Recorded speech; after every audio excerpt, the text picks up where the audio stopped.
Today we're going to talk about, we're going to do a blunt haircut. And first of all, I want to talk to you about how to hold your scissors.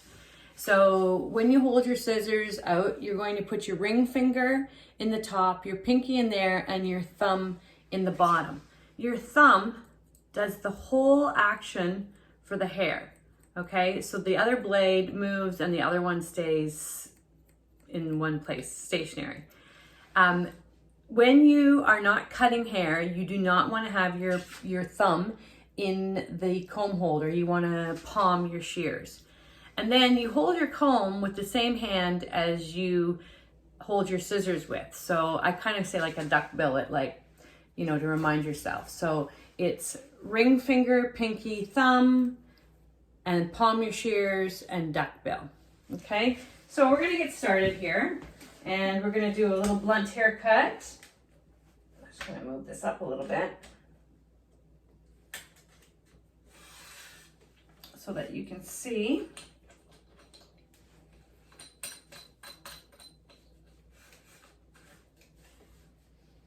Okay, so I've done a quad section and I've wet the hair. I always like to tilt my client forward, because when I tilt my client forward and I cut her hair down here at 0 degrees, and then when she lifts her hair, it kind of buckles under and it makes a nice natural bevel. You want to make sure that you keep the hair either completely wet or completely dry, because as we know from our properties of the hair and scalp, that hair stretches 50% more when it's wet than when it's dry. So you're going to drop down your first section, and this is a stationary guide, and the haircut is done at 0 degrees. So it's a blunt haircut. Okay. You want to make sure that you take a nice straight section across, okay? If you can't do a straight section across, you can't cut a straight line. So I'm going to put my scissors together, palm my shears, duck bill my comb, and I'm going to start by combing the hair at 0 degrees, straight down. I'm going to take this hand here and I'm going to follow the comb. Okay, and it's going to come down 0 degrees till I get to my guide where I'm going to start, and I'm going to cut the hair. Try not to cut past your knuckle. You lose tension past your knuckle, and you also have a better chance of cutting yourself.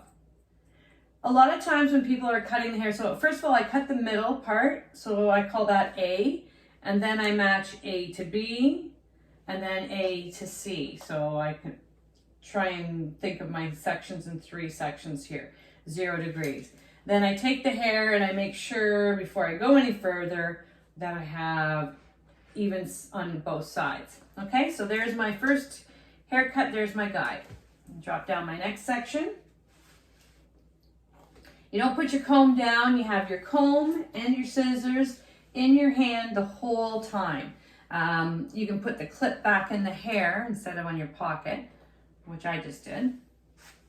Take down your next section.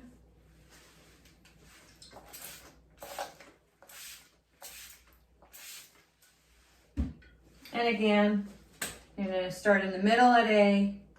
I'm going to comb, palming my shears. I'm going to comb. I'm going to come down at 0 degrees. I'm going to look for my stationary guide under there, which you probably can't see from there. And I'm going to cut. It's good to also position your body right behind where you're cutting. What I'll say is like hip to ears. So that you're straight. If you get talking and you get moving around, what happens when you bring it down is you'll get an uneven line. So most people, when they look at the back of someone's hair and it's long, they want to see a nice straight line at the back. Depending on your client's texture and the amount of curl, on whether or not you want to use the part of the comb that has teeth that are finer or teeth that are spread out a little bit more. I generally like to use, if I'm doing like a really precision haircut, like a bob or something, I would use these these also, if you have really fine hair, to use that. But when I'm doing people with natural curly hair or thicker, I usually use the wider toothed combs. So I've got that piece cut. If your client has layers, you're going to run out of sections quicker. Like, to be honest, I can probably see my line through this much hair as well.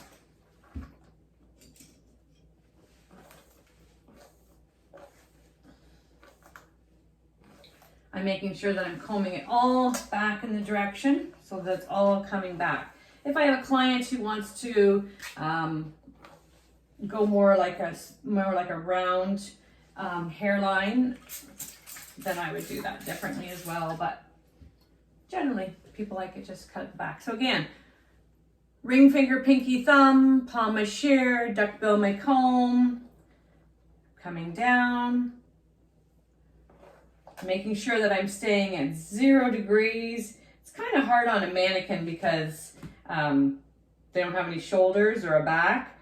But basically what ends up happening is when people are in the salon or learning in the school, they'll come up and they'll bring the hair kind of up to them. And you need to have it at 0 degrees. So there. I don't know if you can see, but there's my line. And I'm only cutting the hair that are over that line. Okay, so there's my guide. I come down, and she's running out of layers, so I'm going to cut that.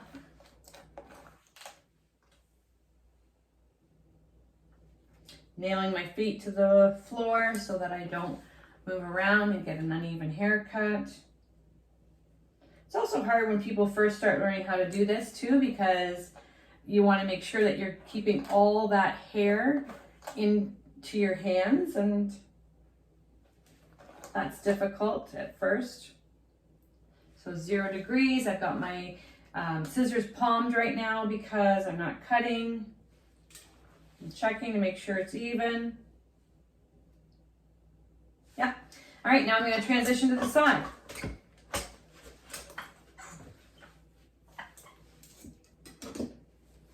Wet this piece here. Her hair dries fast. Again, I'm going to tilt her head slightly over so that I get that nice bevel.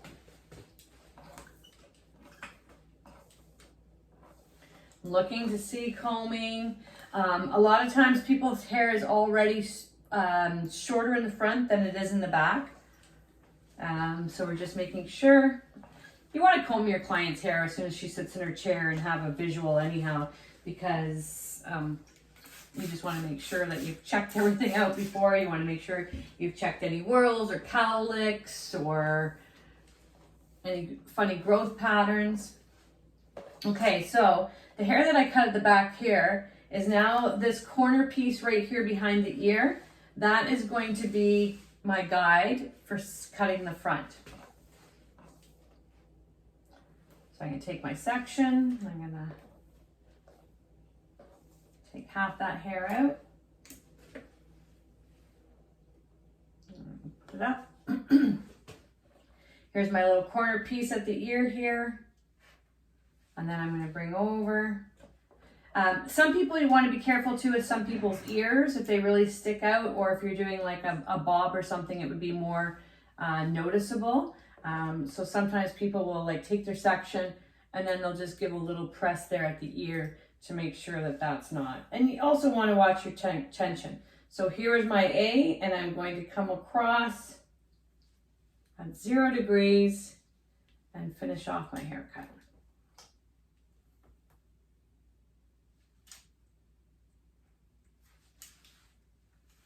There's not very much coming off, but you know, remember, you're not being paid for what you take off, you're being paid for what you keep on the hair.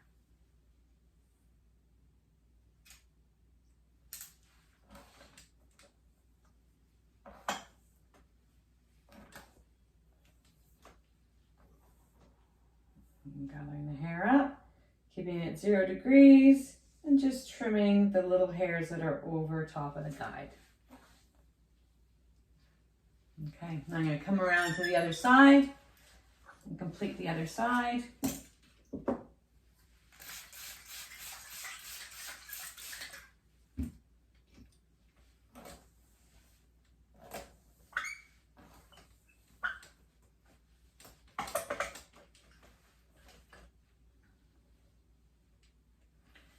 Split the section in half.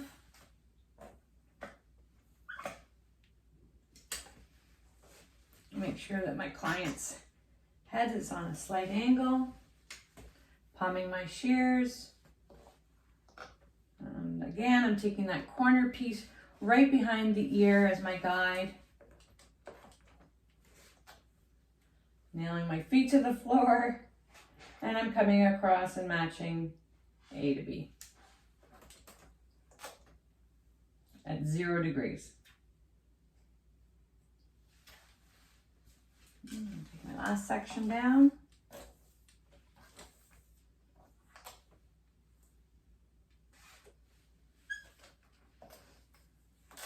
Just got a little bit of breakage here. She doesn't have very much hair coming off on this side.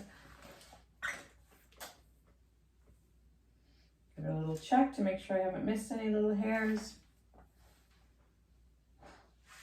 Okay, that is the perimeter cut on a blunt haircut. And I'm going to take her hair and head and hold it up, and I've got a mirror in front of me here. So I'm just looking at it in the mirror, making sure her head is straight, and I'm coming down and I'm checking to make sure the hair is even on both sides, which it is. And there we go. And then I would blow dry it, and I would straighten it, and I would check it again to make sure there wasn't any little hairs that I missed.